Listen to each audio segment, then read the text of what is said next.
Les parents croient souvent que leur enfant ne les écoute pas, mais l'enfant entend. En fait, il les entend, l'air de rien, et le message finit par porter, même si tout le monde bougonne. Même à leur âge, les ados attendent de leurs parents de la sécurité, de l'apaisement, une relation d'attachement et de compréhension.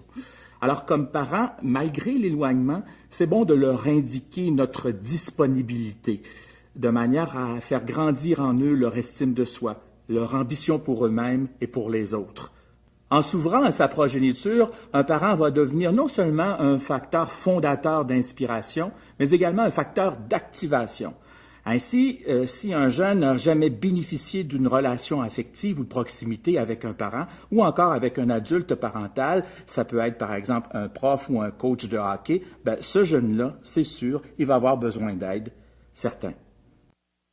Pour vivre pleinement l'expérience parentale, les parents peuvent retenir 3 éléments de base. Premièrement, fonder leur rapport avec leurs jeunes sur la confiance au jour le jour. Deuxièmement, donner eux-mêmes le bon exemple. Et troisièmement, entretenir le dialogue. Pas un questionnaire, un vrai dialogue, ouvert, à 2 sens, chaleureux.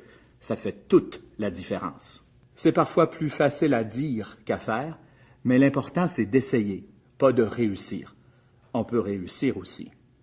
Il y a plusieurs sortes de parents, des bons, des moins bons. Reste que le parent idéal n'existe pas. Dans certaines sociétés, dans certaines cultures, le parent est encore très structurant, très disciplinant, parfois humiliant, comme on en retrouvait souvent au Québec il y a 60-70 ans. Dans d'autres sociétés, le parent est très peu contrôlant, mais très peu chaleureux non plus. Tiens, prends les clés de la voiture. Aussi, on trouve des parents qui sont chaleureux, mais pas toujours très disciplinants, comme au Québec parfois. Une moyenne de parents est chaleureuse et disciplinante au Québec, mais on pourrait avoir tendance à éviter ou à vouloir éviter les conflits. Pourtant, les conflits, ils sont importants. Ils font même partie du ciment familial. Pour s'apercevoir que la constante à travers plusieurs familles, c'était l'amour familial et l'existence de conflits. Donc, les conflits dans une famille, c'est une valeur universelle et ça ne doit pas empêcher le dialogue d'aucune façon. Récemment, des chercheurs de la Société canadienne de pédiatrie se sont intéressés à la teneur des relations entre les mères et leurs adolescents, pour s'apercevoir que les ados, ils préféraient parler et aborder les questions de sexualité avec leur mère plutôt qu'avec leur groupe d'amis.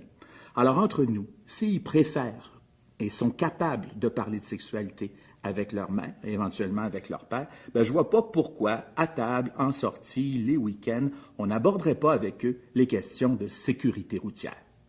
Dans la vie des jeunes, même des jeunes adultes, les parents demeurent un facteur d'influence majeur. Les jeunes observent leurs parents depuis qu'ils sont tout petits. Ils intériorisent des modèles, dont des modèles de conduite qu'ils vont reproduire plus tard.